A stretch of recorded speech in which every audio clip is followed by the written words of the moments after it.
This is 3, 4. Both of these guys kind of go together. So 3, 4, what are they titled as? Zeros of polynomial functions.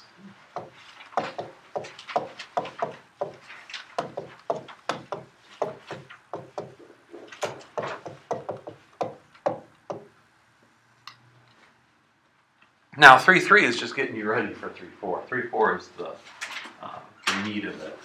This one takes our theorems and applies them all at once. One single problem, you'll be using most of these theorems.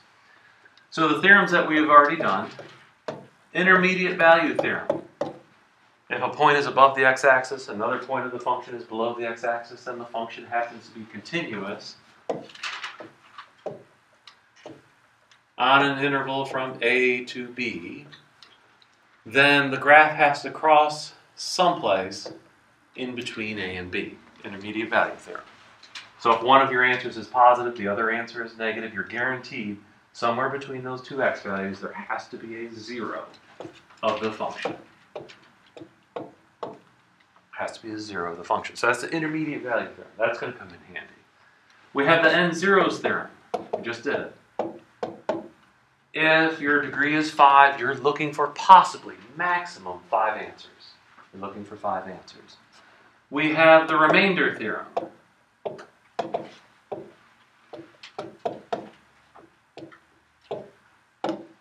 If you use synthetic division on a polynomial and you get a remainder of 5, then it's whatever you divided by comma 5 is a coordinate on that graph paper.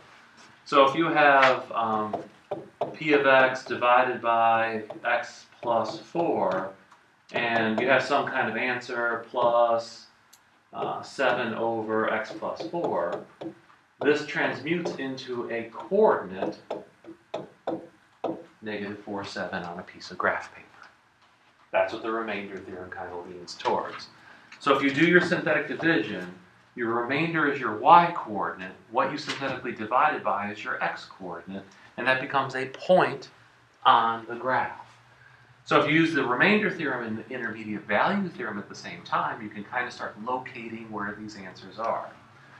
All right, so here's 1, 2, 3 theorems so far. The fourth one is, of course, the factor theorem.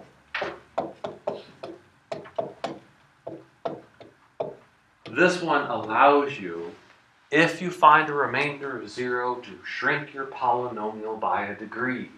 So if you have a 5th degree polynomial and you find a 0, now you're down to a 4th degree polynomial. Once you're at a 4th degree polynomial and you find a 0, now you're down to a 3rd and so forth. You can keep shrinking it and making it a smaller polynomial. So that's the one that allows you to shrink things and makes them more manageable. All right, is there another one that I'm missing? Nope, that's it. So now we have to go into what theorem is going to help you. Now that last polynomial that we actually factored was a 4th degree polynomial, and I found the 3 factors with one of them was multiplicity of 2. But I had to tell you what one of the factors was to begin with. I'm not going to do that anymore. We have to find it another way. So that's when this theorem comes into play.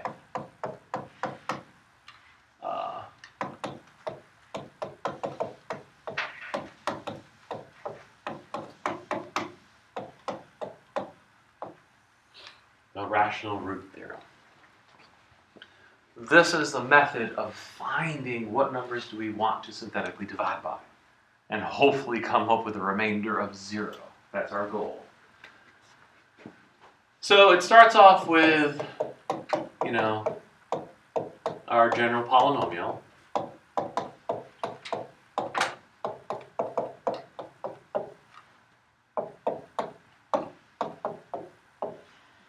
And I'm just going to write that.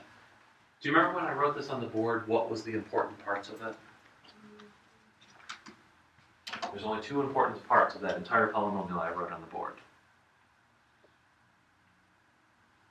You all grumbled when I wrote it, and then I said, well, you really don't need to know the whole thing. You only need these 2 pieces. Don't remember? Oh, that's so sad. The first and the last. All you have to worry about is a sub n in a sub 0. The coefficient of the first term and the constant term at the end. And the rational root theorem just uses those two numbers. So it goes this way. If p of x equals 0 has a rational root, what's rational mean? What numbers are rational numbers? First day of class. Real? They're real. Be more specific. Fractions. We're talking about fractions here. So when I say rational roots, I'm talking about anything that can be written as a fraction, including whole numbers, including integers. So if p of x equals 0 has a rational root, then it is of the form a factor of a sub 0 divided by a factor of a sub n.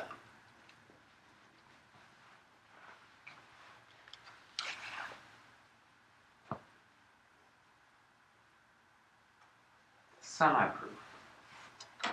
Semi-proof.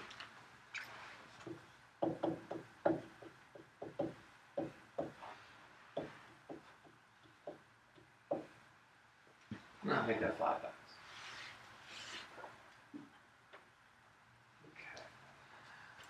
What are the zeros of this green equation?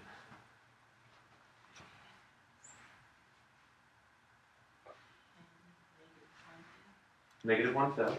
What was that one? 3/2. Positive 3/2. Okay. Let's multiply it out. This is 10x squared plus 2x minus 15x, so it's minus 13x minus 3. Okay. What do I mean by a factor of the last number over a factor of the first number? So what I want is, I want factors of 3 over factors of 10. What are factors of 3? What numbers divide evenly into 3? 1 and 3. What numbers evenly divide into 10? 1, 2, 5, 10. I like trying to increase it rather than jumping back and forth. It doesn't matter. The trick then becomes, take every number in the top. These really aren't equal. It's more of a push. Take every number in the top and divide it by every number in the bottom. So the easiest way to do this is go 1 over 1 is 1. 1 over 2 is, 3 over 1 is 3. I take care of it one at a time. 1 over 2. 3 over 2. 1 over 5. 3 over 5.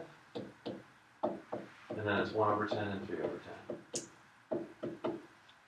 Plus or minus. It's either going to be positive of this number or negative of this number. So is 1/5 in this list? 1/5 is one of the solutions, negative 1/5. And it's right here. It's in that list. 3/2 is also a solution, and it's right here.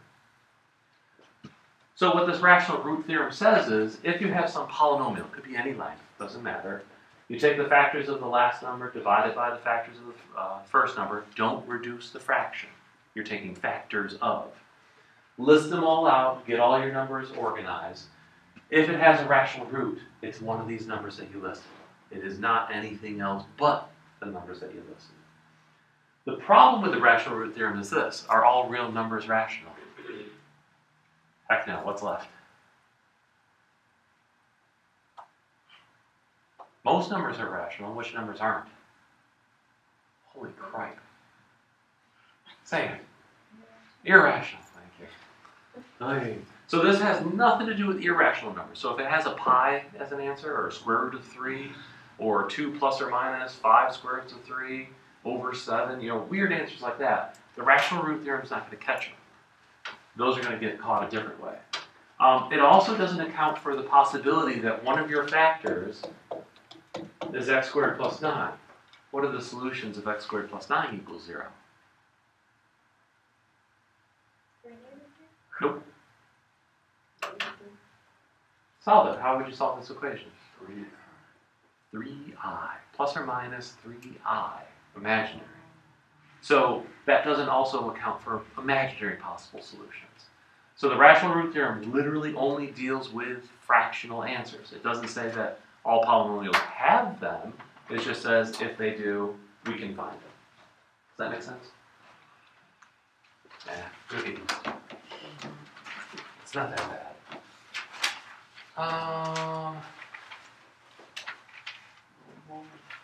That was kind of boring. Now we do the list. For example,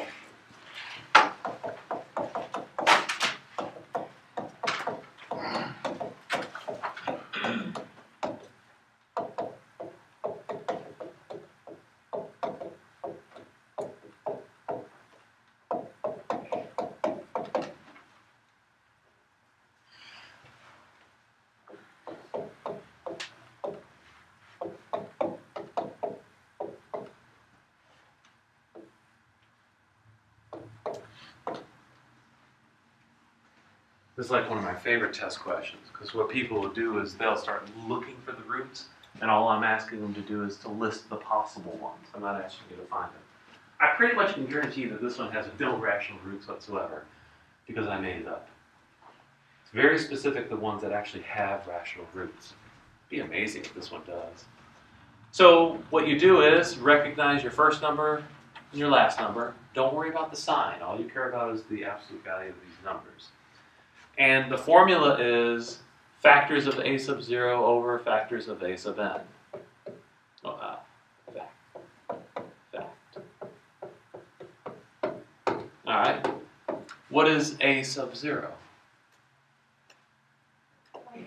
15. It's the last number. What's a sub n?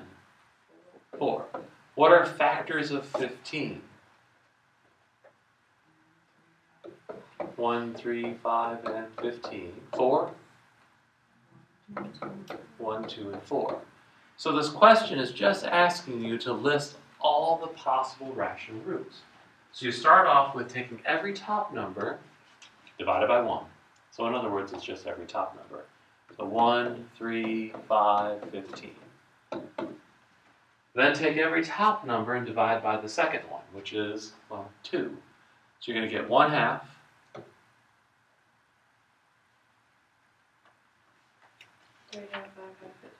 3 halves, 5 halves, 15 halves. And then divide everybody by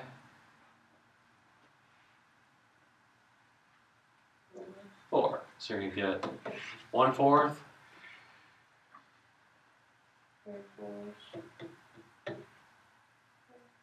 5 fours. And 15 fours. And you're probably looking at this list and going, oh my god, it's so long. Without this list, how many numbers are there to choose from?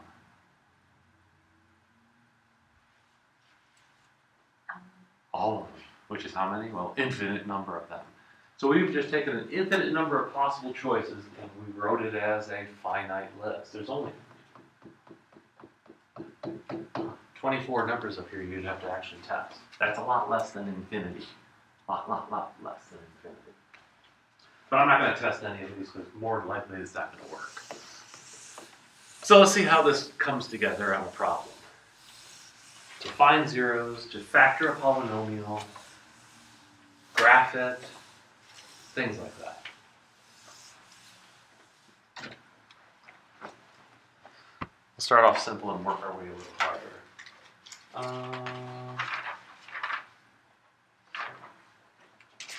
Let's try this one.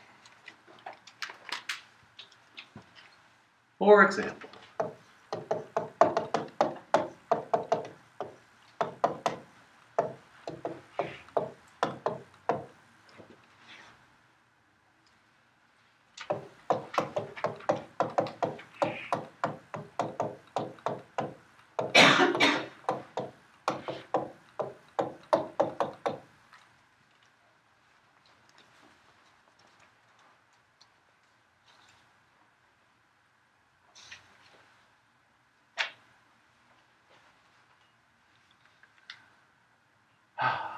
looks ugly, doesn't it?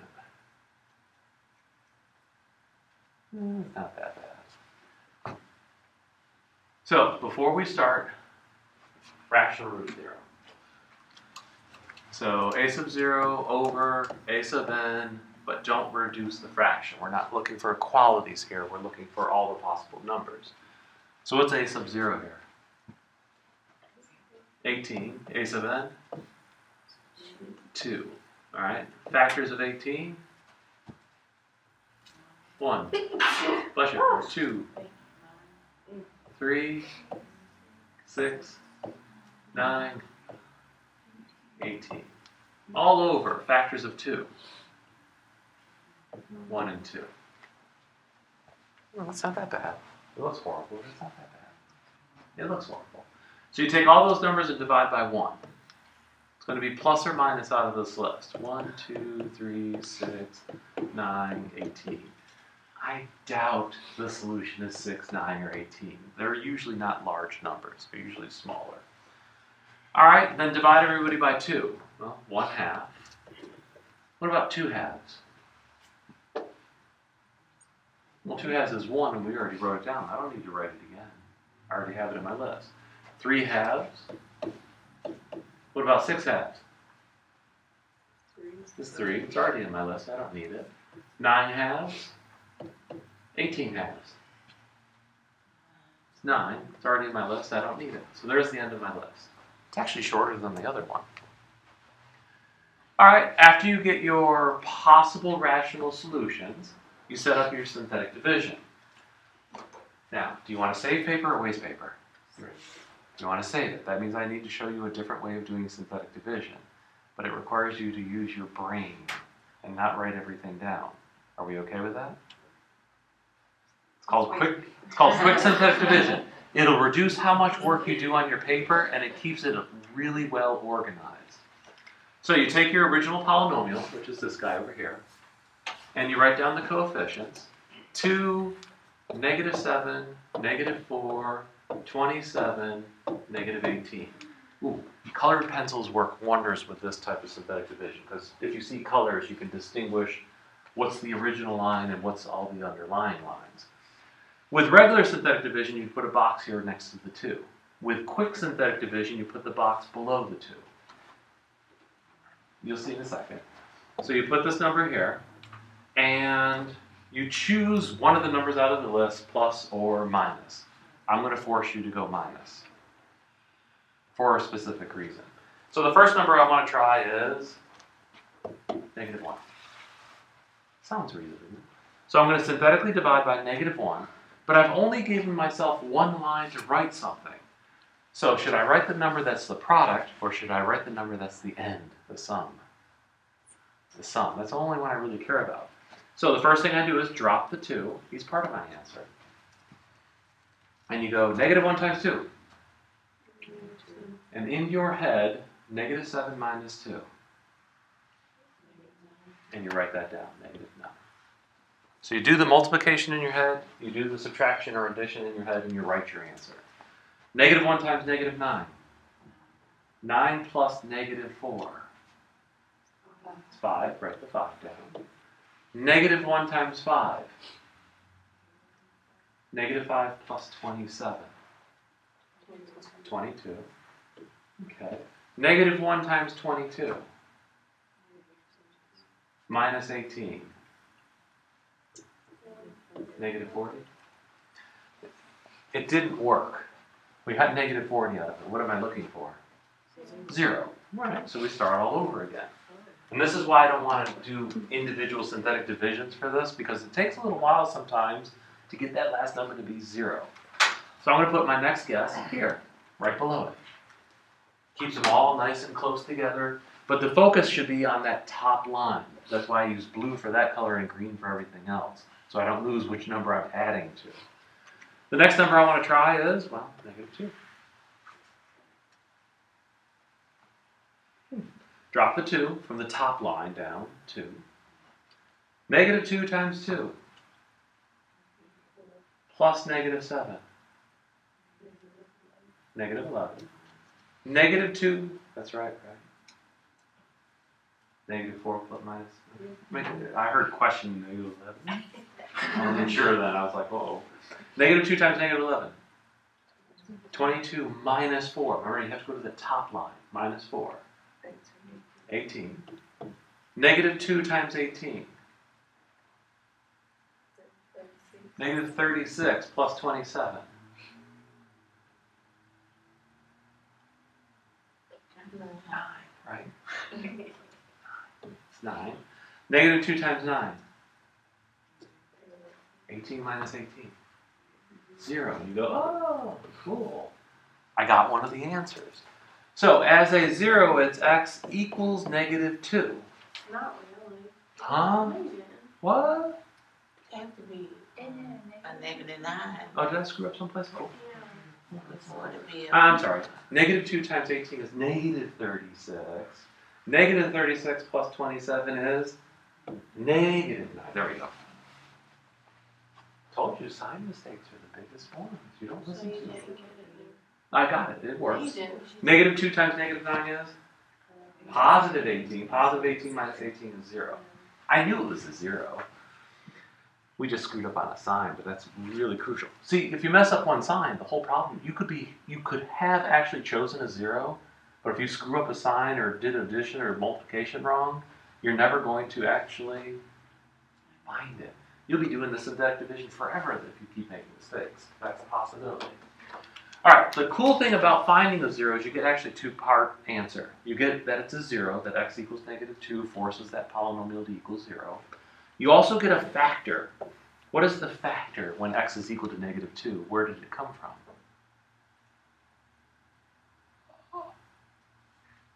Kind of work backwards. If you have x is equal to negative 2, add the 2 back across, and it came from the factor of x plus 2. All right, so if you find zeros or you find factors, they're exactly the same process. Nothing changes. So if it asks you to factor a problem, do this. If it asks you to find zeros, do this. If it asks you to find roots, do this. Nothing changes for those 3 words. Cool thing. Once you have a 0, you don't have to work with the original polynomial anymore. You can take it and shrink it by 1 degree. And we're going to shrink it to these numbers right here. Because of that 0, the remainder goes away. This is a quotient of what's left over.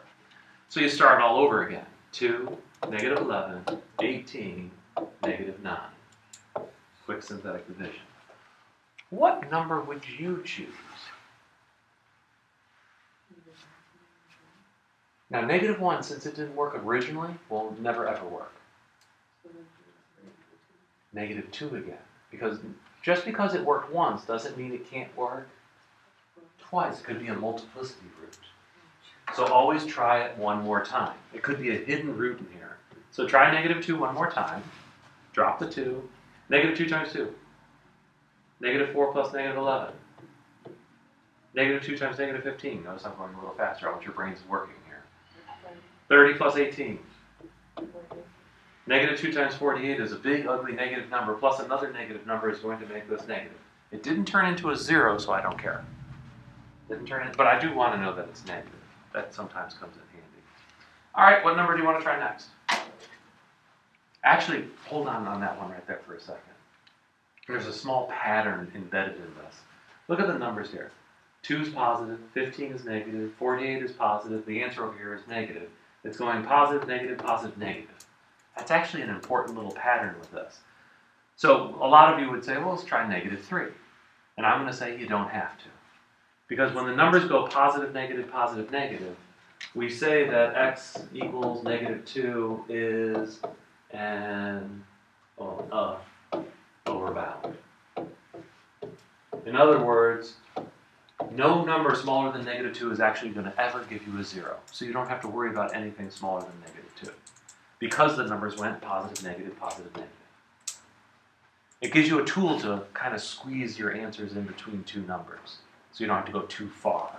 So I don't have to try negative 3, negative 6, negative 9, negative 18, and negative 9 halves. None of them are going to work. So I can ignore every single one of them. So since none of those work, what number do you want to try next? Negatives seem to be out of it. 2. Positive 2? You want to jump over the first number? I wouldn't. Always try 1. You never know. You're like a gambler. Oh, I'm going to pick a number randomly and choose it. Don't do that. Try to go in order, because order does give you one more piece of information. Try 1. Try 1. So drop the 2. 1 times 2. 2 minus 11. Worried about your calculation skills. Negative 9. 1 times negative 9. Negative 9 plus 18. 9. 1 times 9 is 9. 9 minus 9 is 0. You feel better about my choice of 1? Yeah. Alright. So that says that x is equal to 1 is a 0, because it gave you a 0 at the end. What factor did it come from? X minus 1. Because when you set it equal to 0, you get x equals 1. Alright, how many numbers am I left with? 3. Why is that important? 3 numbers. What is that? Degree of 2. It's a quadratic. We know how to solve every quadratic equation under the sun. We're done with synthetic division. Once you get it down to 3 numbers, you're done. So what does 2 negative 9, 9 become as a polynomial?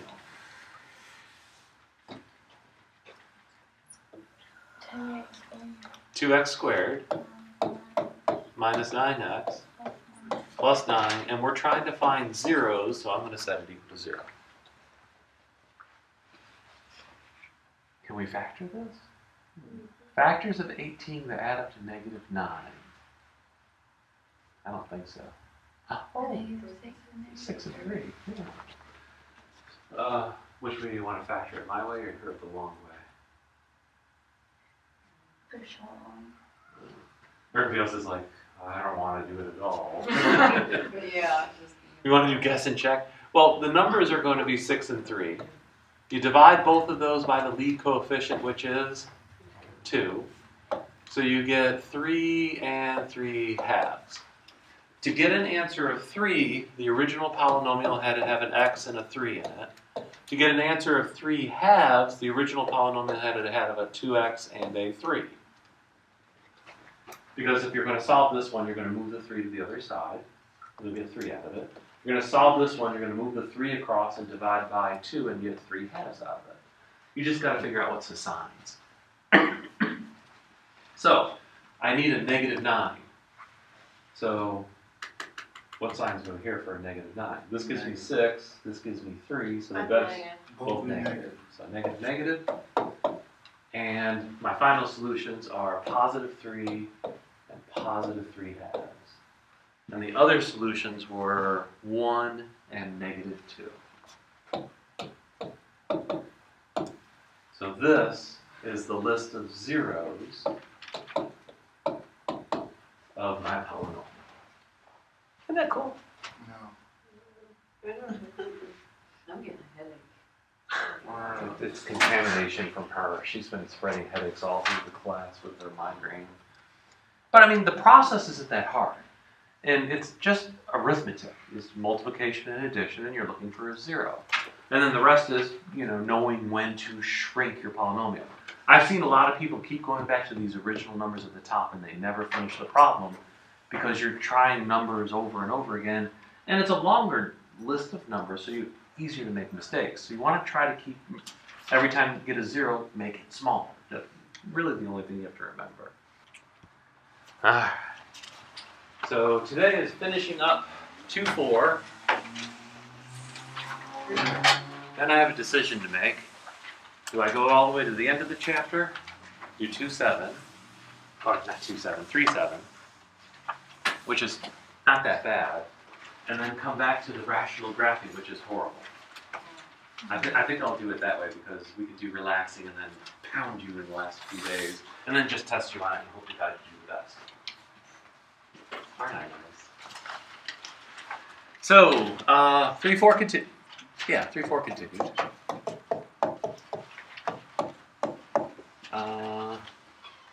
Finding zeros, and we're going to talk about roots this time.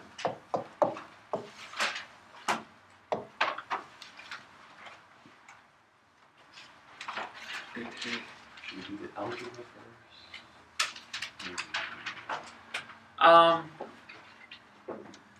If I give you this,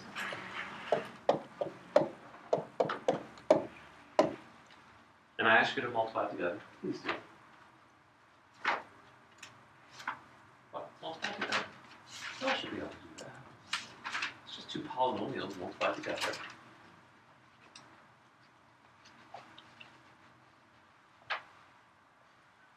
Oh, you want to see the answer? Yes, I'm waiting for the answer patiently. Don't look at me. X squared. First one's x squared. I'll give you that, yes. The first one's x squared.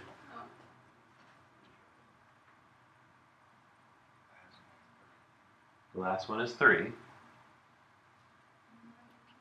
And the other two cancel out. So what's the answer?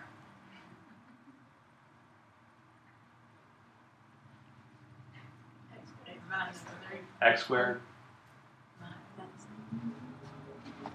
X squared minus 3. Yay! Alright. What if I gave you x minus 3i times x plus 3i? And I asked you to multiply those two together.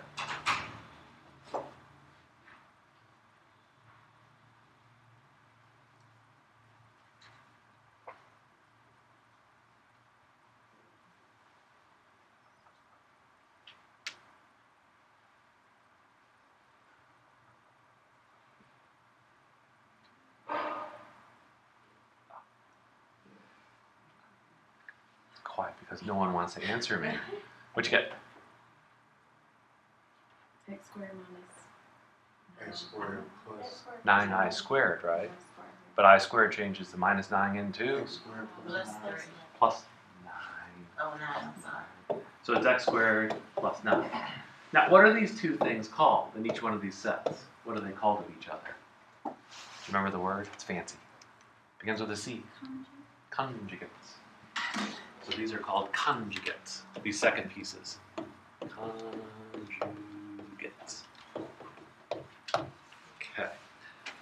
So what this is kind of leaning towards is kind of saying, if you have a polynomial with real coefficients, and one of your roots is 3i, then the other one better be negative 3i. Now notice I pointed to the one with x minus 3i, and I said the root is 3i, because you have to set this equal to 0 and solve for x. So the root here is 3i, the root here is negative 3i, and 3i and negative 3i are called conjugates.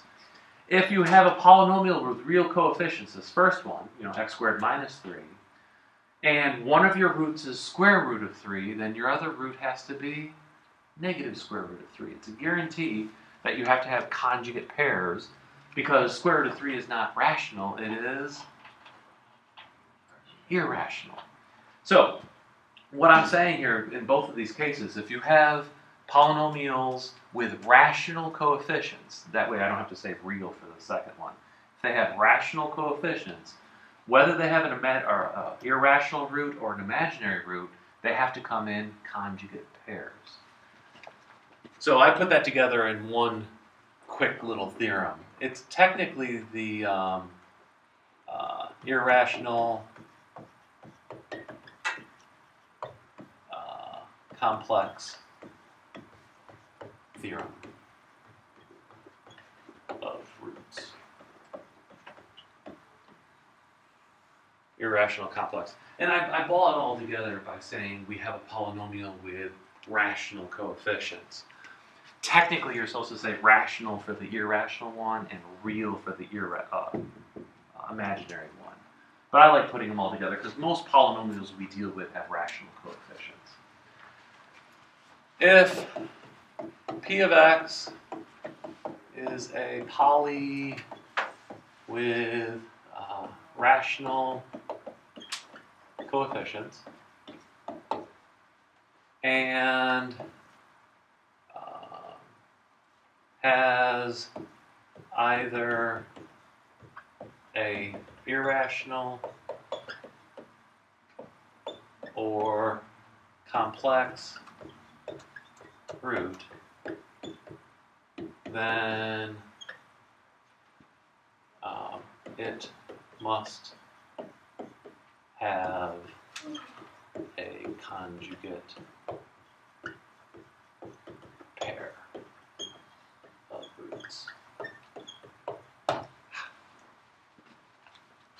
And that way I don't have to write the theorem down twice for two different conditions. So what this is saying is if you have a polynomial and you go through all your work and you find that 5i is one of your roots, and guaranteed negative 5i is going to be another one. If you come up with 2 plus square root of 3 is one of your roots, you're guaranteed that 2 minus square root of 3 is the other root. So it's a neat little theorem. What we're going to do with it, of course, is not find them. I'm going to give you the roots and generate the polynomial. That's a little backwards. But before we do that, I have to teach you another algebraic trick.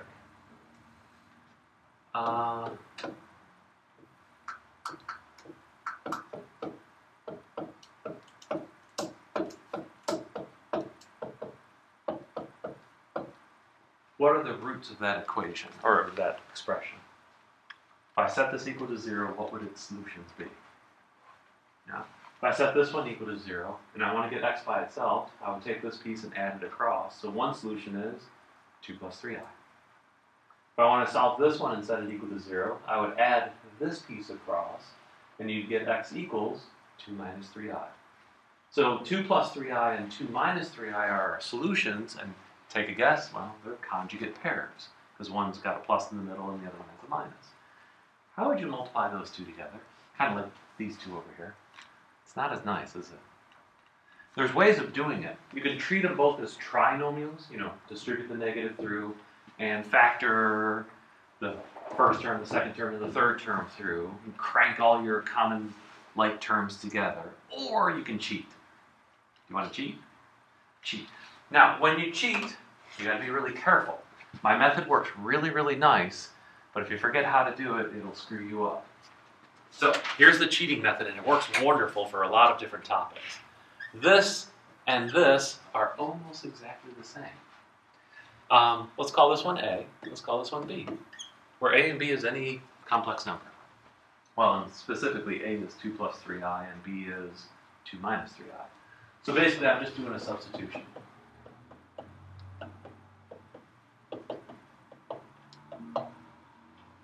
Algebra is wonderful. You can replace numbers with letters. So I just replace those two numbers with A and B. So then this problem becomes x minus A times x minus B. Can you multiply those two together? Sure. What's it come? What comes out? I know everybody's been at the first one, right? X squared. Awesome. Next one. Minus bx. Oh, I don't like the word for. Okay, minus AX. You don't like what? I go to the other one. I don't do hour first. I do it backwards. Oil, not fuel. Fuel. Plus AB. Plus AB. Now, usually when you multiply two binomials together, you can add those two middle terms. Can you add the two middle terms? Mm-hmm. Why would I ask if you couldn't? Think of it that way. You can. How?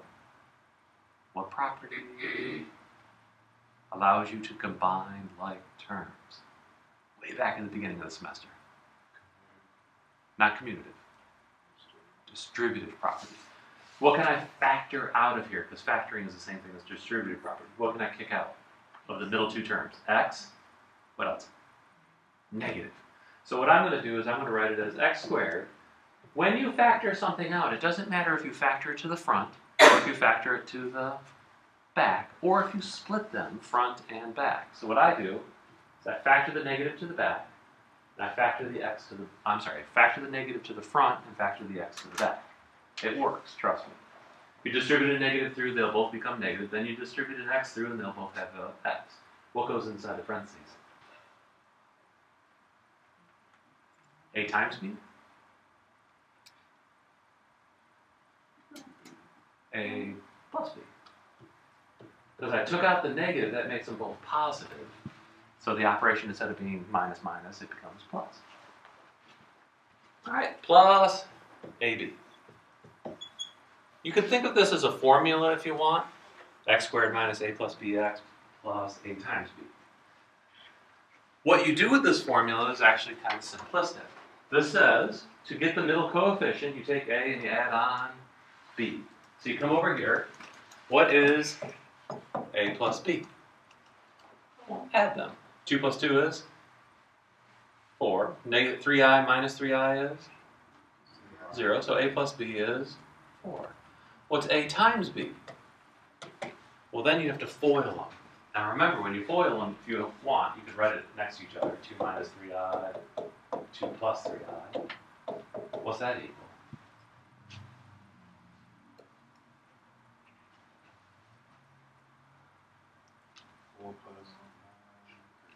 13. So this equals 13. So where you say a plus b, you replace it with 4. A plus b equals 4. So you get x squared minus 4x plus a times b, which is 13. So this is a polynomial, a function, who has as its roots 2 plus 3i and 2 minus 3i. Kind of neat, huh? Oh, not really. Let's see. N is equal to 3. 6 and 5 minus 2i are roots. And then they give you one little piece of information. Which one am I doing? 28. 6. Negative 5 plus 2i, I'm sorry. Negative 5 plus 2i are roots. And f of 2 equals negative 636. F of 2 equals negative 636. The one I found over here is not guaranteed to be the only polynomial that has roots of 2 minus 3i and 2 plus 3i. I could take this whole polynomial and multiply it by 2, and that's another one that actually has those same roots. 2x squared minus 8x plus 26. So they could be off by a constant multiple. To get rid of that possibility of a constant multiple, the book gives you this little bit of information. And my test does too, so might as well get used to it. Do it the same process over there. If I have negative 5 plus 2i as a root, by the complex root theorem, what's my other one? Negative 5 minus 2i. So that gives me the 3 roots that I need. Because n up here is equal to 3, that represents the degree of the polynomial. And if you have a third degree polynomial, you're guaranteed 3 complex answers. 3 roots. You're guaranteed 3 roots. All right, so how would I write a polynomial that has a root of 6? What would be the polynomial expression when the root is 6? We were doing it with synthetic division before this. You know, you got an answer, and I would write x equals 6. And then I'd say, what is the polynomial? X minus 6. So the 6 represents x minus 6. And by the way, it's always going to be x minus your root. And sometimes you have to put that root in parentheses. It's always x minus your root for a polynomial form. So when I get to the next one, it's going to be x minus, and here you have to be careful, it's 2 terms.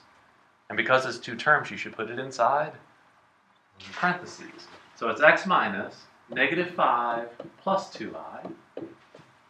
And then the last one is x minus negative 5 minus 2i.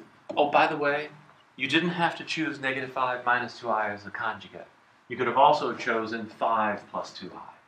You only have to be off by 1 sign. It doesn't matter if it's in the middle or in the front, but most people choose the middle.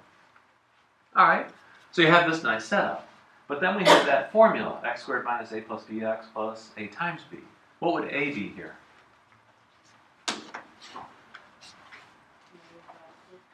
Here's a. What would b be? Well, the other one. So that formula says, well, it's x squared minus a plus b times x plus a times b. That would be the product of the first 2. The first 2.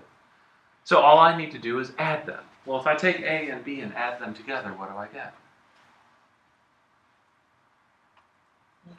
Negative 10.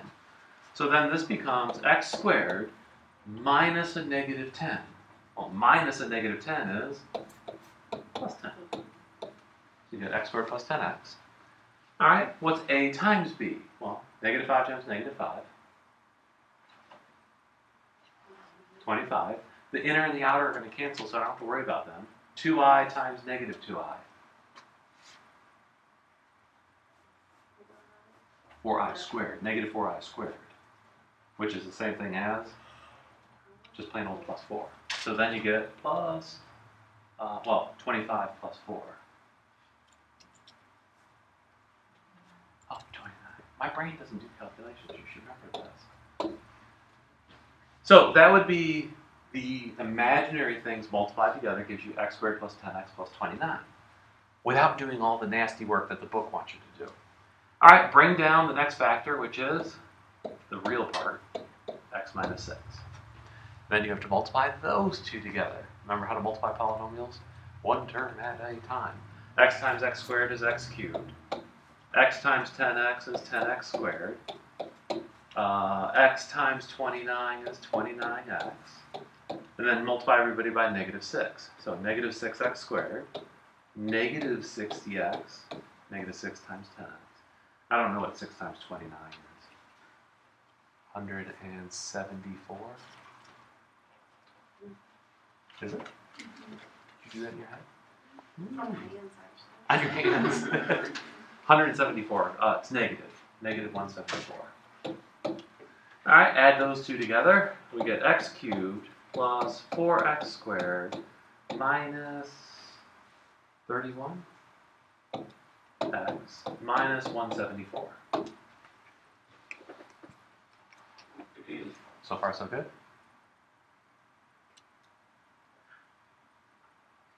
Just multiply them together, cram the like terms together, any which way you want to do it. Is this f of x? How would you find out? Plug in the 2. So if I plug in 2 and it turns out to be negative 636, that's guaranteed to be f of x. So plug in negative 2. Negative 2, no, positive 2. 2 cubed plus 4 times 2 squared minus 31 times 2 minus 174. 8,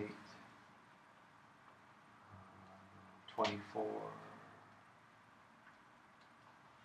I can't do it in my head. Got too big. Went over 2 digits. But I don't think it's going to be negative 636. What? Here, f of 2 is equal to negative 636. So if this is really f of x, what I came up with, then if I plug in the 2, it'll spit back out negative 636. But I don't think it does. What's it come out to be? I got negative 212. 212? So this comes out to be negative 212. How far off of it is it from 636?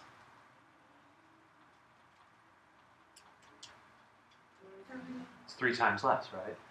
So if I take this thing, this whole polynomial that I came up with, multiply it by 3, then this is f of x.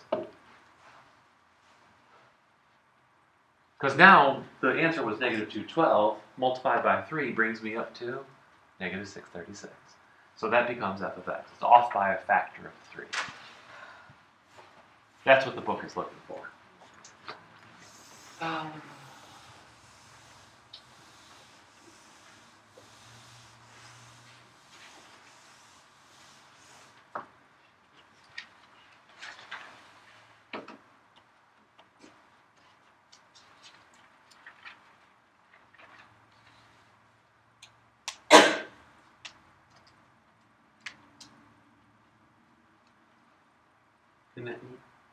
This is how I make my problems. For the test, when I ask you to synthetically divide and find roots, I do this part, and I know exactly what the answers are supposed to be when you get to the end.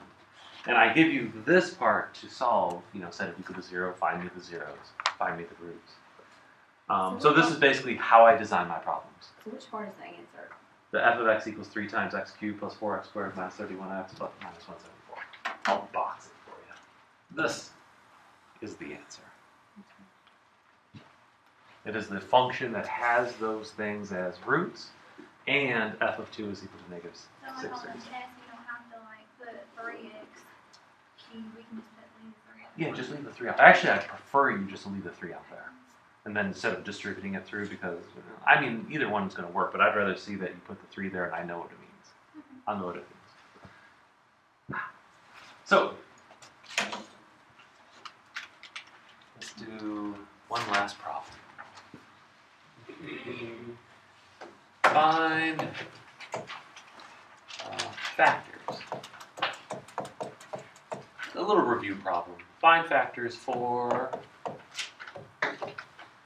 f of x is equal to 4x to the 4th plus 12x cubed minus 27x squared minus 38x plus 24. As fast as we can. 4 solutions. Real and or imaginary, or even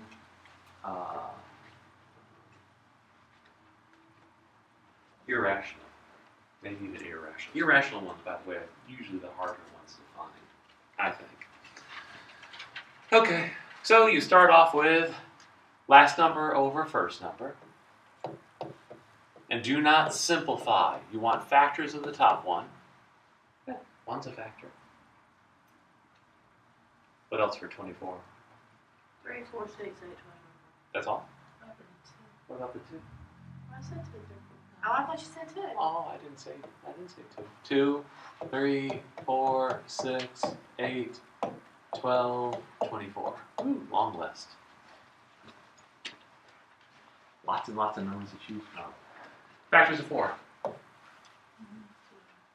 1, 2, and 4. So when we make our list, it's going to be quite long.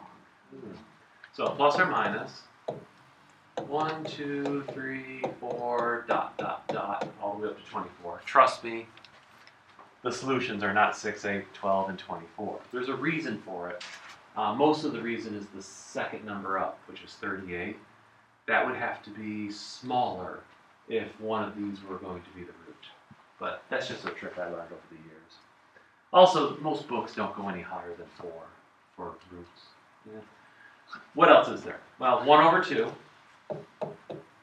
2 over 2, we already have it. 3 over 2. 4 over 2. 6 over 2. 8 over 2. 12 over 2. 24 over 2. We already have all of those. All right, that leaves the 4. So 1 over 4. 2 over 4. Already have it. 3 over 4.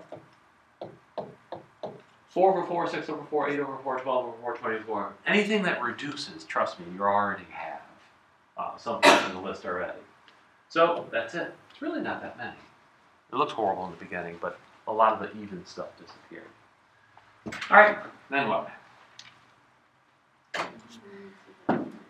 Set up the synthetic division. Energy. 4, 12, negative 27, negative 38, 24. I just did a bad habit. Why? Because I just took the coefficients and I wrote them down and I didn't even look at the x values. If there's a missing power, what do I have to put in my synthetic division? 0. You really should do this first. 4, 3, 2, 1, none. And make sure you have all your powers of x in a row. Because if you don't and you write your numbers down, it's going to come out wrong if there's supposed to be a 0 in there. Quick synthetic division. What number do you want to start with first? Oh, I'm going to do this auction style. That means I go really, really quick with it and you have to keep up with me. Ready? Number. 1. 1 as well. 1's a good number. Drop the 4. 1 times 4 is 4 plus 12 is? I'm going to go quick. That means you need to go quick. 1 times 16 is 16. 16 minus 27. Negative 11. Negative 11. Don't you dare touch your calculators. Why not? Mental math. Mental math. 1 times negative 11. Negative 11. Negative 11 minus 38. Negative 49. Negative 49. You can do it. 1 times negative 49. Negative 49. Negative 49 plus 24. Negative 25. Negative 25. It didn't work. It didn't come up with any fancy pattern, so it didn't tell me anything. Except that it didn't work. All right, what number do you want to try next? Why are you jumping around? I'm Go in not order. jumping around. You're doing positive and negative. Oh, you want to jump positive, negative, positive, negative. No, go all positives until something happens. Pick a number. 2. Drop 4. 2 times 4. Wow. Plus 12. 20. Wow. 2 times 20. 40 minus 27. 2 times negative 13. Negative 26 minus 38. Why is it negative? I don't know. Positive 13. Good correction.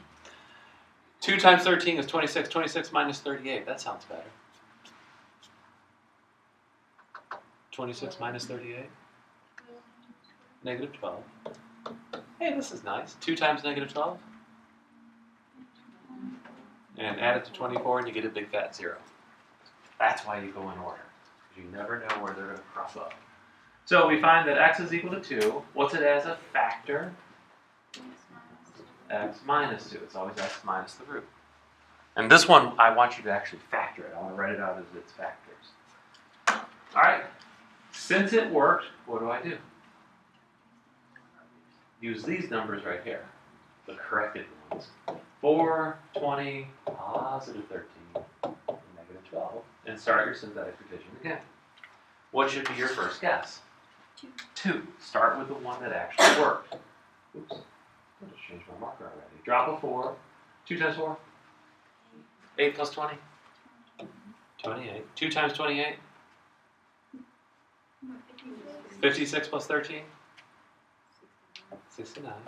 2 times 69 is 138. And 138 plus negative 12, you don't care. It's positive. When you get down to the end, it's not 0. All you care about is its sign. Now, is 2 a root? No. Did it give me any information to do this synthetic division? Yes. What did it give me?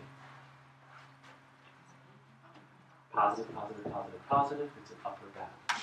So I don't even have to go any further on the list than 2. I don't need to try 3 and 4. Upper bound. It's nice to have these upper bounds and lower bounds so you don't just keep cranking out answers that aren't going to give you any results. So 2 didn't work, and I don't want to go any bigger than 2, so there's only one direction to go. Well, you could go negative or smaller. So there's numbers smaller in this list. 1/2, 3/2. We already tried 1 and it didn't work. Don't try things that didn't work. You're back to fractions. We don't have to do fractions. We can skip them. So you want to try what next? Negative 1. I'll do it in green. Negative 1 times, you dropped the 4. Negative 1 times 4. Plus 20. 16. Negative 1 times 16. Plus 13. Negative 3. Negative 1 times negative 3 is negative 3. Negative 3 plus, no, I'm sorry. Negative 1 times negative 3 is 3 plus negative 12.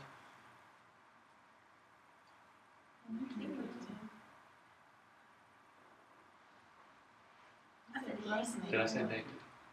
Negative 1 times negative 3 is 3 minus 12. Negative 9. I must have said it the other way. I'm getting a little too fast for myself.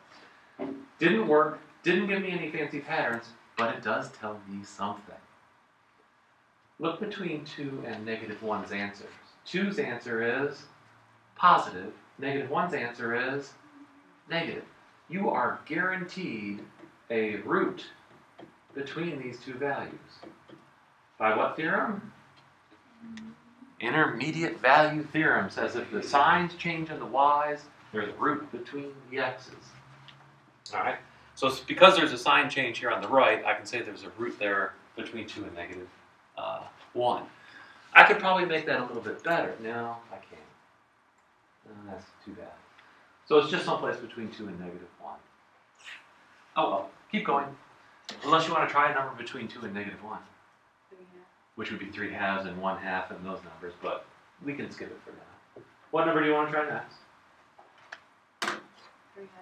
Oh, you really want to do a fraction? What is a fraction? You want to do it? You said it's a fraction. It's got to be between 2 and negative 1. You really want to? Okay, Left. let's do a fraction. 3/2. Well, why not? I can do, that's just one of the roots. This has 4. We only found 1. That leaves 3. This only says there's maybe 1 root in here. Could be more, but possibly just 1.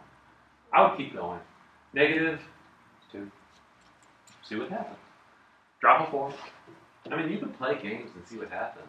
Usually it's round, big circle, and you're doing lots of work. Negative 2 times 4. Negative 8 plus 20. 12. Negative 2 times 12. That's not right. I can't look at the wrong one, man. Negative 2 times 12. Negative 24. Plus 13. Negative 11.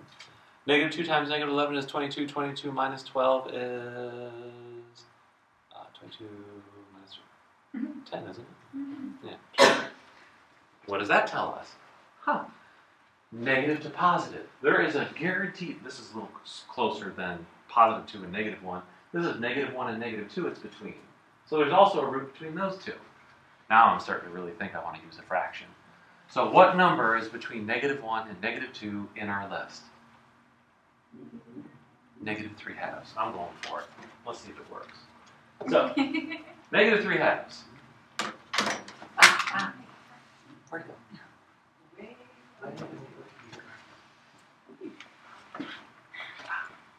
So, negative 3 halves. Is it still working? Yeah. Drop the 4. Negative 3 halves of 4. When you're multiplying by fractions, divide first, multiply second. 2 goes into 4, 2 times negative 3 is negative 6 plus 20. 14. Half of 14. 7 times negative 3. Negative 21 plus 13. Negative 7. Half of, why isn't it working? Is there another number in there? No. Did I screw up? No, it's not working.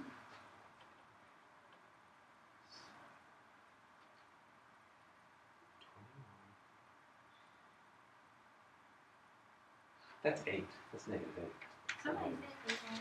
Who said negative 7? No, somebody said that. Who said negative 7? Punish you. I think I did. It's negative 8. Half of negative 8. Negative 4 times negative 3 is 12. 12 minus 12 is 0. Intermediate value theorem never fails. Unless, and here's the tricky part, unless that number between negative 2 and negative 1 was irrational. And trust me, you can't find it using this method because it is irrational. So sometimes you're going to get stuck and you're like, there's got to be a root. And sure, there's a root, but that just means any real number. This only tests rational numbers. All right, what's nice about getting that last one? Well, first off, x is equal to negative 3 halves. How would you write that as a factored polynomial?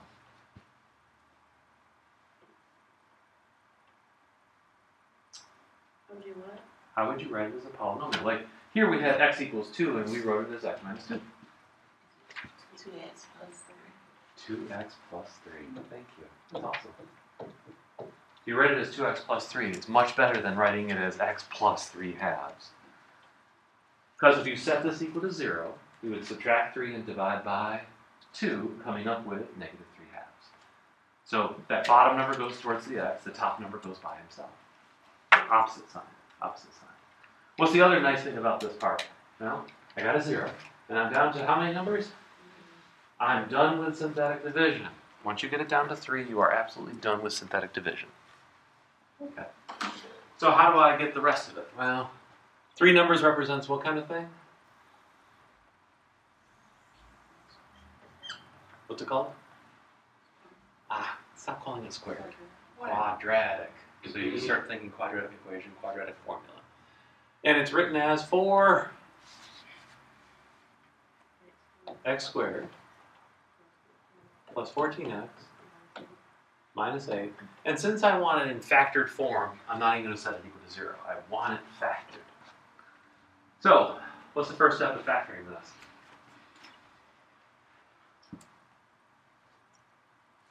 Stare at it. Awesome.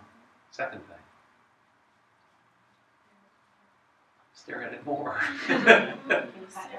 Factor out of 2. So kick out of 2, left behind is 2x squared plus 7x minus 4. And what? Why can't you just factor it out here? I'm trying to. When you're factoring, you pull out the GCF first to make the numbers smaller. Otherwise, you're going to be looking for factors of 32 that subtracted before. 14. Where here you're looking for, huh? You get 32. 4 times 8. You have to multiply the first number times the last number when the lead coefficient is at 1. Here you have to multiply these two together, and you're looking for factors of 8 that subtracted to 7. That's easy. Factors of 8 that subtracted to 7. 8 and 1. Can't go wrong with that. So you write 8, you write 1, and you divide both of them by this 2 here, the lead coefficient. So you're going to have a 4 and a half. How do I write 4 in factored form?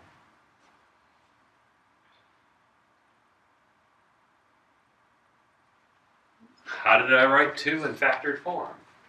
X something 2, right? I don't know if it's plus or minus though.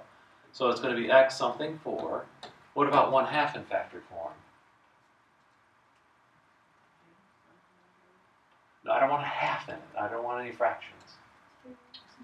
2x and a 1, right? And then you just got to figure out the signs. You got to place them so that the middle coefficient, the middle term, is going to be positive 7x. So here's 1, here's 8, when you multiply the outer and the inner. So which one do you want to be positive, the 1 or the 8? And that becomes positive because of plus 4, so this one must be minus. So those are the last two factors. The other two factors are the 2x plus 3 and the x minus 2.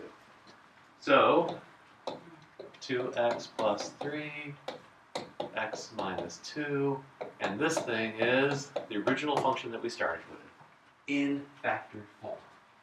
Woohoo! Isn't that awesome? You're hungry? You didn't have dinner? You didn't have your snack? You're healthy? Don't pick on my memory.